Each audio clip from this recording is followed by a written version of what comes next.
Jeremy, thank you so much for joining. Jeremy, you're the president of Zillow, and I'd love to hear kind of what you focus on at Zillow. Yeah, thanks for having me. Great to do this in our new world of office and office communication via Zoom. Yeah, I've been at Zillow for about 11 years. I've done a variety of things. I've spent a ton of time in marketing, building out the marketing team. I started and helped start Zillow Offers a few years back. I now lead a lot of our customer-facing teams. So Zillow Offers, our premier agent business, and our rentals business as well. Wow. And how, just from your perspective, you're in such a unique position as kind of an epicenter of what's happening in housing capital markets. How has your business been affected by COVID? Yeah, I mean, as I'm sure many folks have talked about, COVID has really compressed, years of thought and acceleration and change into months in some cases. And I don't think that's any different for real estate. I mean, it feels like years ago, but it was only months ago, we were starting to deal with the pandemic and having to deal with all the uncertainty around it, and now starting to learn how things are going to function. And I would say a couple things we've seen. One is that real estate ends up being really resilient, both as a market and as a necessary market through all this. If you remember back in the early days, we were trying to figure out what shelter meant and shelter in place meant, and could real estate even transact, right? And would county offices even be open to record documents? And what does that do? It accelerates digitization. It accelerates, the digital parts of that process. But now that we're a few months in, we're recognizing, okay, there are ways to do this, right? Many technologies, some in your portfolio, are helping trying to further that aim, and customer demand for them and partner demand for them has really come out of the woodwork. So, COVID has helped accelerate and usher in, I think, change and desire for change into a more safe, more digital world. But it's also, on the customer side, it's made everyone rethink what home is.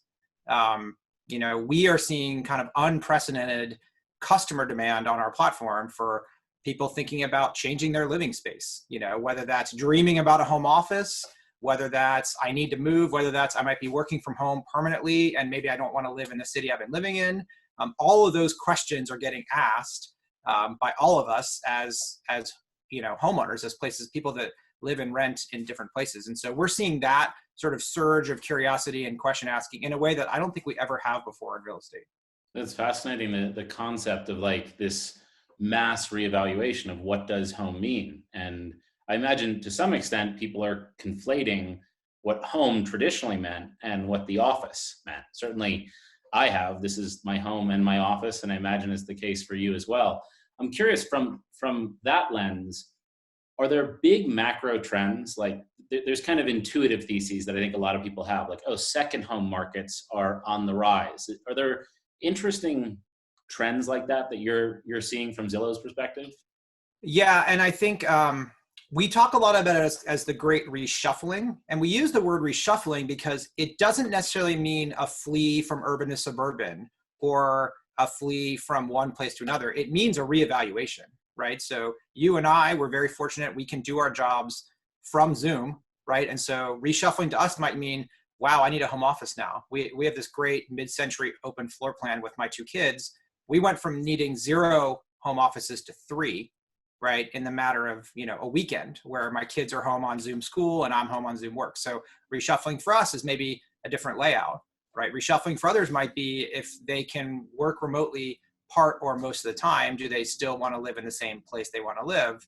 And then for others, it may be an affordability change that drives, which is not always great news.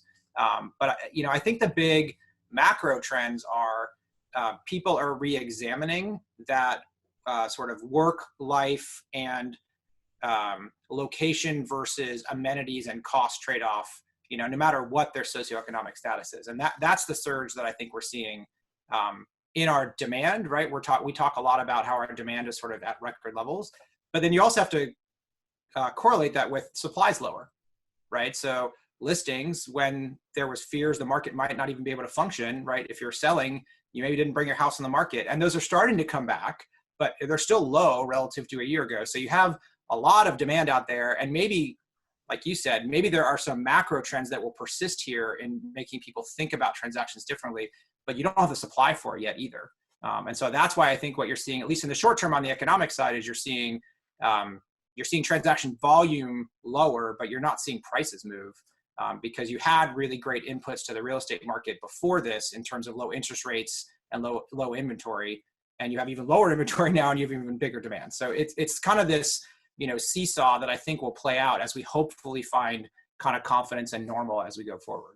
And do you think we'll see a trend around cities, especially kind of what we don't think of today as like the major cities, the major business districts, almost recruiting labor, especially knowledge workers, in a way they hadn't before? And the reason I ask the question is that it kind of feels like we've been, the workforce has been untethered from a location. So Fifth Wall is headquartered in Los Angeles. I'm currently in Park City. Many members of our team are scattered across the country. And so in some ways, you've almost had this explosion in consumer choice, where consumers can now choose very deliberately based on cost of living, based on proximity to relatives, based on other just environmental criteria, where they want to be. Do you think we'll start to see cities, especially cities like Salt Lake, honestly, try to court knowledge workers with tax incentives, with just ways to almost take advantage of the scattering of the workforce out of the major cities and into more rural areas? Yeah, I mean, I think within the information tech sector, and the places where we spend our time and work with and recruit people, I think you're going to see that more. And that's not to say that the cities that are already super popular are not still going to have lots of things to offer. I mean, New York is New York for many reasons, and they've gone through lots of, oh my gosh, the flee of New York, and does it happen or not, right? Cities like Seattle and Salt Lake City, like, they have unique offerings and they recruit.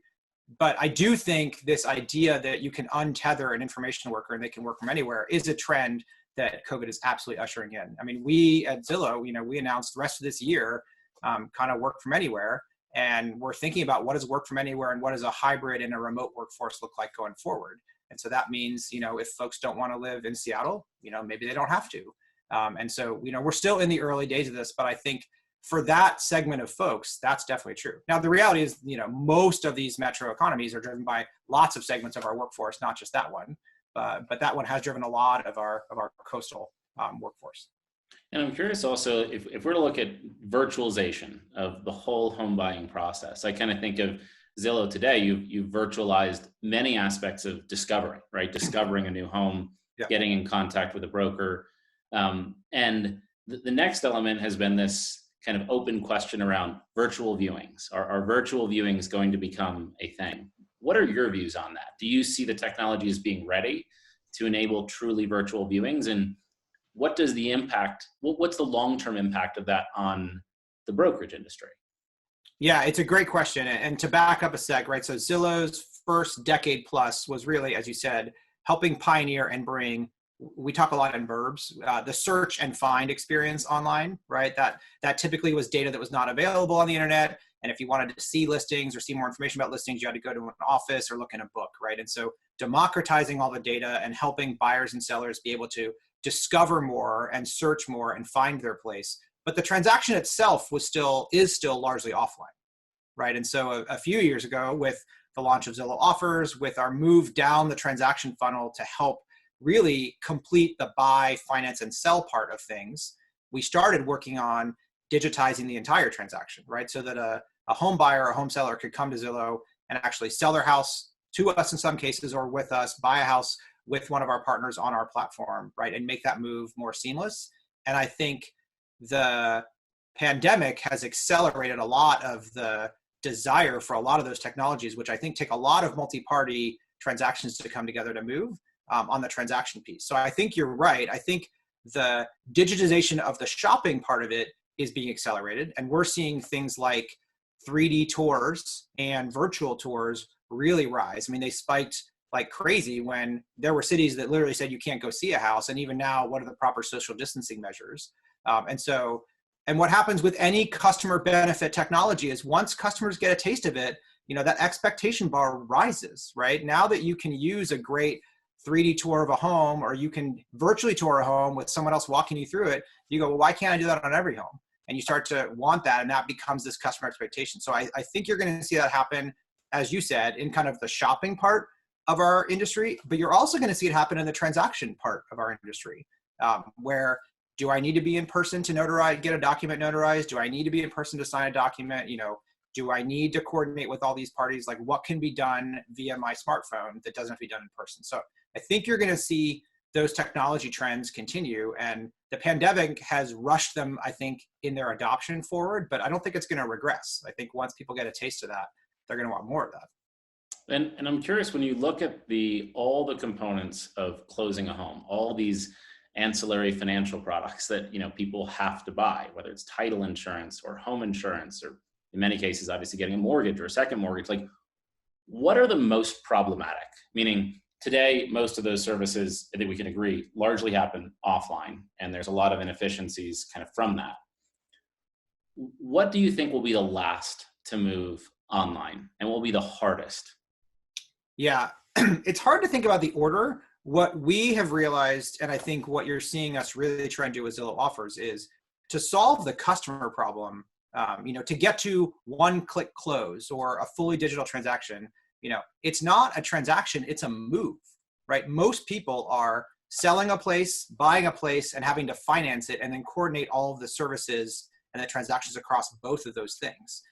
And it's not one click, it's not better if the entire transaction isn't integrated.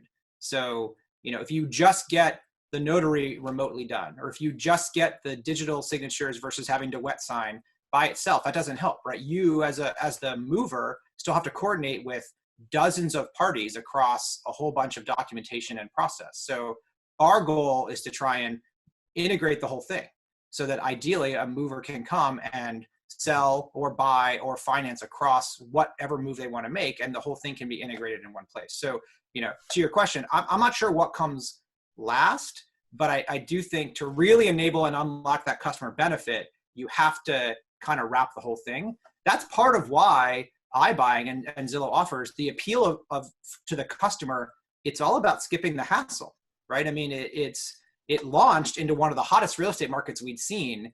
And one of the questions always around iBuying was, well, our customers going to demand this. And we were sitting there saying, well, there are these white hot markets where you could raise your hand and sell your house, and we're still seeing incredible demand. And it's because the hassle of that transaction is so painful for people. We talk to customers, and I think a third of customers say they cried at some point in the selling process, and they think it's more stressful than, getting married or, sending their kid to college or planning a wedding, right? It's like the most stressful thing you'll do. So it is in the process and in the mess and in the hassle. And all of that is happening in the space you live in, right? And so I do think you have to wrap the whole thing to actually get to the customer benefit. And I do think you need all the parties to come online. So that's why I think we're so excited about the digitization, I would say, tailwind we're getting with all this. It's also why we're so focused on, really having Zillow Offers be the sort of reference standard of what that could be, right? You can just wipe your hands and we'll do it for you. And you can go work with one of our partner agents to buy what's next. And that starts to at least fix one part of this multi-party transaction. Is it fair to say that, the iBuying model and Zillow Offers in particular, you really couldn't do it without all of the digital tools that we have in place today? Because the reason I ask the question is that when it always seems odd to me that the largest capital market in the United States, the housing market, is by and large a peer-to-peer market, right? Every end user is selling to another end user. And as a result, there's all this counterparty risk around whether a transaction actually closes. And as you said, there's these additional variables of, I need to sell a home in order to release the equity to put it in my new home. And so the seller or the buyer is put in this really difficult position of having no certainty. And so the way I always thought about, iBuying was, it just makes sense that transactions should not be just B2C, which in the residential space has largely been home builder to home buyer, right? So you're building a new product and you're selling it directly from Lennar or D.R. Horton to the home buyer. But it'd actually be a consumer to business transaction, which feels like Zillow Offers and Open Door. How do you see the future of iBuying kind of framed like that in the context of a post-COVID world. Do you see this as a tailwind for it? Yeah, we really do. And I think you you said it well. We use the term market making a lot around Zillow offers because I think you're right. When people show up and they learn what this is, because it's still a very, very new service and most people don't understand what it is. The idea that we're trying to help what is typically this arm's length peer-to-peer transaction where you said it well, there's this a ton of multi-party risk and then cost in de-risking each side. And it's a very illiquid market, right? If you could have a more liquid market where buyers and sellers could do price discovery and have no risk of coming together, that's what Zillow offers is about. It's about becoming that market maker so that a seller can basically bridge space and time to find the right buyer and having the institution sort of de-risk that for them. And that's why the benefits of certainty and hassle avoidance were so strong, even when today at a subscale business, it's a convenience charge, right? You pay a little more than you do traditionally to do it. And you're happy to do that because it's so valuable to you to not have that risk. And do you think in a COVID world, I'm curious, do you think that's accelerated today? Meaning the premium placed on certainty is higher today than ever before? Yeah, what I was gonna say was like certainty and hassle avoidance don't go away. And now you add safety. Mm-hmm. Now you add, well, I want to move, you want to move out of your house, and you could list traditionally, have a bunch of people traipse through your house, spend weeks, keeping it clean, or you could have one person come into your house once and go sell it for you and you can move on. That's an additional very strong customer benefit on top of these customer benefits that are already there.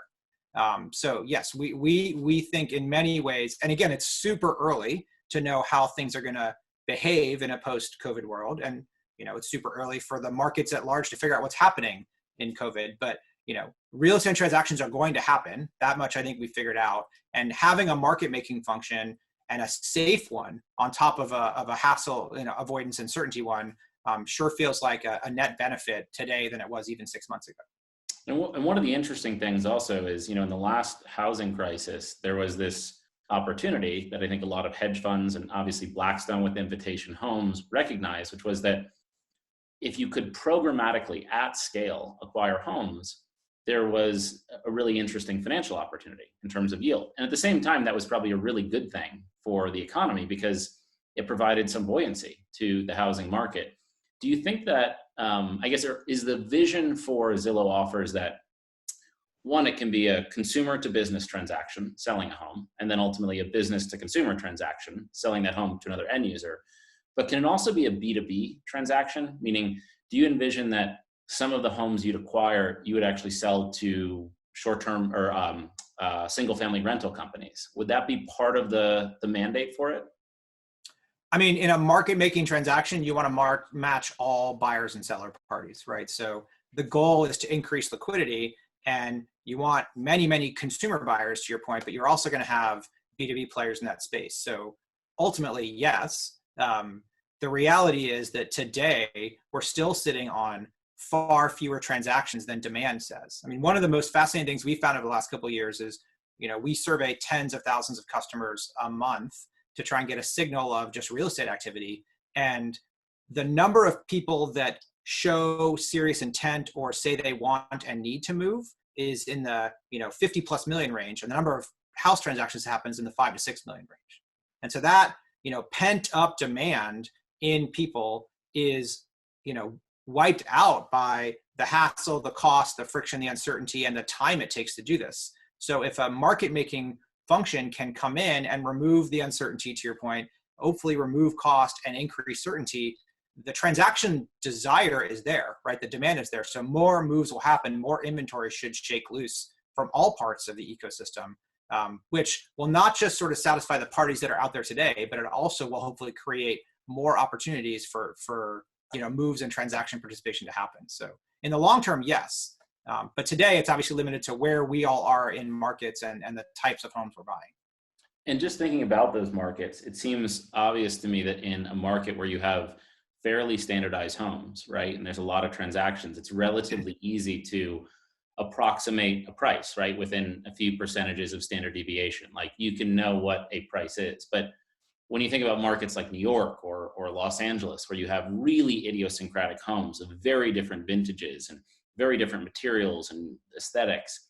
Do you think that we'll see iBuying in the future in markets like that? I think you'll see the role of a market maker trying to value homes quickly and bridge space and time, for sure. Will it look like iBuying as it currently exists? I think it'll have to look slightly different because, to your point, price discovery and pricing efficiency is going to be a lot harder in those idiosyncratic homes.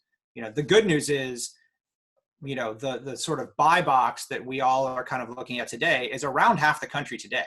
So you can get to quite a bit of the housing stock of the country and work to drive even more liquidity into those markets in a very large swath today. But I think you'll see probably flavors of how iBuying works with maybe different capital risk or different, customer benefits for the super idiosyncratic home. The underlying idea of you want to trade in, you need to bridge your sell and your buy and your finance, and can we package all that together? And whether it's a bridge loan across those two transactions or an institution getting involved to help you discover price, I think that can apply to any asset. But what's so powerful about iBuying is it's the, walk away, hassle avoided certainty, and trying to figure out how to offer that on these super idiosyncratic homes is something that we look forward to having the ability to solve that problem, because it means, we've scaled this business to orders of magnitude larger than it is now.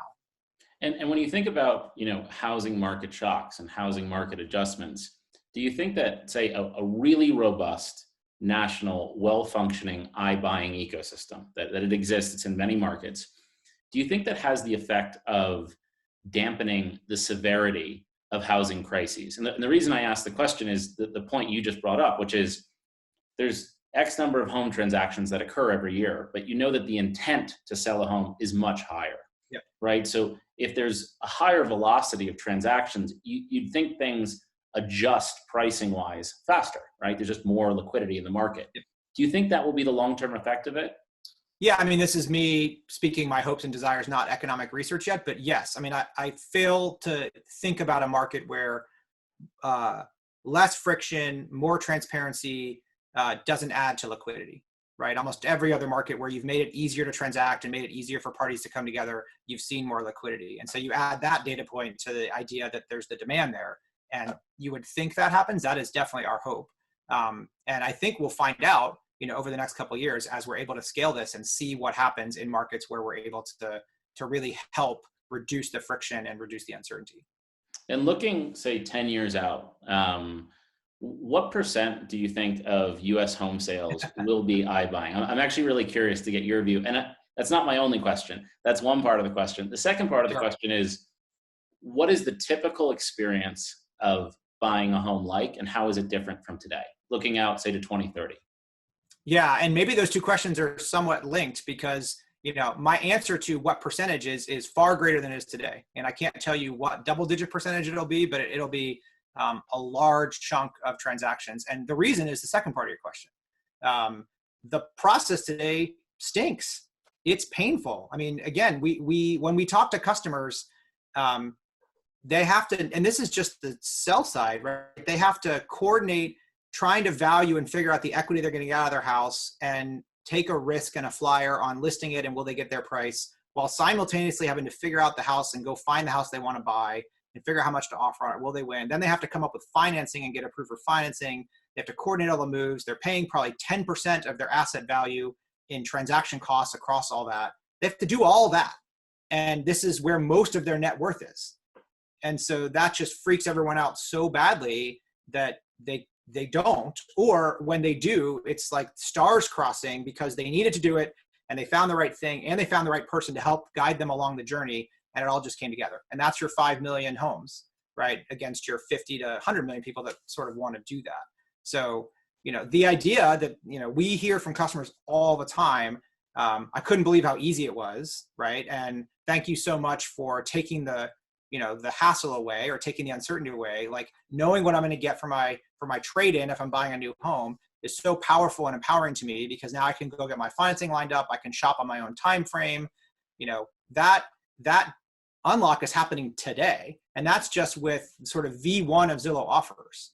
So that's why I think the percentage of the market goes way, way up if we can offer this to more and more people. And your second part of your question is sort of what does it look like in however many years, I think you play that digitization and that one click out. You can imagine a world where all of the parts of your transaction are integrated. And so, the idea of you're basically moving your equity from your old house to your new house, and you're coordinating all the risk between the person you're buying from and the person you're selling to. And that can all just be packaged up as one thing. So you pick the time, you pick the day in which you want to move, right? You trade your house into an iBuyer. Maybe you're buying your house from the iBuyer as well, and you're just doing one close, and the financing's pre-approved and guaranteed. Like, the same certainty and hassle avoidance can come to the whole transaction, right? I mean, imagine a world where, like, let's just take that theoretical buyer. Let's say you're trading in to us and buying from us. We can underwrite you the loan. We know the equity value of your house. We don't have to do all the de-risking, appraisal, double title insurance. We're the ones trading your home in for you. And so you can imagine it just being kind of as easy as buying something on Amazon. But you have to get all the pieces lined up into the stack to make that happen. And I think that will take, quite a long time, just given, as you said, a lot of the regulations and needs, rightly so, to provide insurance for what is typically a peer-to-peer transaction. Yeah, it's a super interesting point. And I think, when I bought a home, when I bought this home, I remember looking at my closing statement and, asking my broker, well, what's this? What's this? And there's all this stuff, right, that you end up having to pay for. And part of why that's the case is it's a very opaque market. You don't know what some of these financial products are. I think many home buyers learn about what title insurance is when they have to buy a home, and they're like, what is this fee on my closing statement? I would think that future you painted of more transparency, more liquidity, leads to more competitive pressure on those ancillary financial products to almost reduce the cost to the customer. So that 10% friction you were describing, you could probably cut that in half. Is that part of the vision as well? Absolutely. So we talk a lot about, today we run Zillow offers that kind of break even on the unit level. And that's to help forward invest to a place where, at scale, there is both margin in the business, but also savings for the customer. And that comes all across that stack you outlined of transaction costs you have. And it's not just competitive pressure, it's lower risk, right? So take the example of how much money you spend insuring the asset for the bank that ultimately holds the loan, right? There's title insurance to ensure title's clear. There's an appraisal, there's an inspection, typically on both sides, right, that's done. So all of this is money that's needed to be spent because, like you said, it's super opaque, and ultimately someone's going to own the asset for a long period of time, and they got to make sure it's worth it and it clears. Well, you could reduce a lot of the need for that if you have an institution that can market clear the transaction. So it's not just that there's going to be this competitive pressure on the services, it's actually, you might need less of the services. Yeah. I mean, I was just going to end with and another analogy we use a lot is kind of the concept of a certified pre-owned car, right? Like, right. You brought up Lennar. Lennar's selling you a new home. They can guarantee the work, and they can provide you a warranty, and they can stand behind it.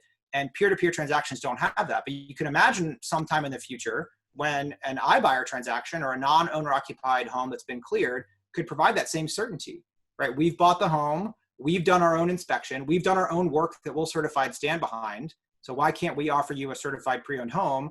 Could come with its own Apple Care, right? It could come with its own network we're already using to provide those services if you actually need something, right? It could also come with the ability to configure it custom, right? Because just like when you're buying from Lennar, you could buy from us and actually get those changes made before you move in. So again, that's all about de-risking the home you're buying. And then it could actually be a value-added benefit to the customer. The other, I think, almost added benefit of that is that, to the extent you're repricing homes and you're transparently aware of the changes in the value of your own home, the process of refinancing can dramatically change, which is a huge way to unlock consumer wealth, especially in a time like we're in right now. Like, I think about the process of refinancing this house, right? When rates are lower, and they're lower today, it's like committing to rolling up your sleeves and going through a full process. But if you think about it, it's almost like, leverage on a stock, right? If the stock price is moving, you should be able to basically click to refinance. And do you think that will have downstream implications on, the mortgage capital markets and these agency-backed loans? Because the speed of refinancing could accelerate dramatically, both because of iBuying, but also because of more price transparency, right? Yeah, I mean, I think again, your same logic applies. Anytime you can provide a little bit more certainty and make price discovery and transaction risk a little less opaque, you could hopefully reduce the friction. Obviously, one of the big challenges in the mortgage market is at the end of the day, those are GSE backed, and so there's a lot of parties holding the asset value that need to reprice. But yes, and I think hopefully things like COVID actually help there, because the ability to do things from your desktop, or the ability to do things virtually without setting foot back in the house or walking into a place to resign, or you rolled your sleeve up to give blood. Hopefully there are classes of homes and classes of buyers and refinancers where all of a sudden that becomes a little more interesting to try and get done. Obviously that part of the process I think is going to be the hardest, but I think you're right. It should allow homeowners and home sellers both to think about it as a little bit more liquidity and a little bit less friction. Absolutely. Well, Jeremy, this has been so interesting to get kind of your vision of the future of housing capital markets and Zillow Offers' role in that. So thanks so much for chatting.